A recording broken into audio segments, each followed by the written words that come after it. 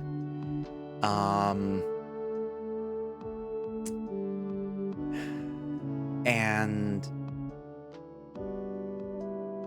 if this is like a virtual reality world, what if it's starting to fall apart?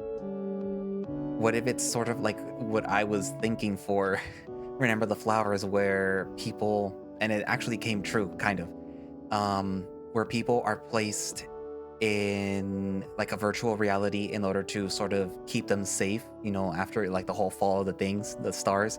Well, in this case, it seems a little weird to create a moon base just to stick a whole bunch of people in it, but then like people just suddenly just disappear, and not just disappear, they apparently are disappearing and people don't remember them at all. So this ginormous, garish neon city on the moon, or at least orbiting Earth, is just sitting there and people just disappear, and it's like, oh, somebody just disappeared, who cares? And now like the Edenet, like their internet is like not working anymore. It's keeping people out.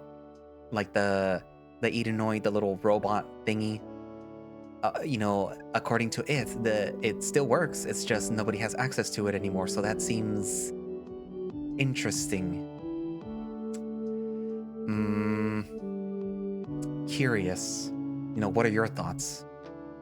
Also, my guess is also like the whole theme of like they have lived this so long that even though they're still there, their friends are still there, thankfully, like the loneliness and the bore, being so bored with living there, that they probably like this isn't a side effect of living for so long, for like all this. People disappear, you start to lose interest because there's nothing new for you to do. There's no new movies, there's no new music, and then like the whole like, oh well, let AI make a movie for you, let AI entertain you. But AI doesn't know jack squat, because AI is fake. What is it gonna do? Make a movie, but it's gonna look like one of those weird like AI generated like movie things where it like extra fingers, and it looks so trippy, but like also really bad. Which, I mean, considering how things are going right now, this might have also been like a subtle jab saying like AI sucks. I am curious though if perhaps there's two layers to Eden, because I mean, even in the logo, you see there's the white city, then there is the upside down dark city. So I'm wondering if, because of it maybe degrading or something, when these people go to sleep, or at least when the protagonist goes to sleep, they are able to access like sort of the other Eden, the Eden which is sort of like maybe what the current Eden was built upon or something, I don't know. That's just my theory, my visual novel game theory.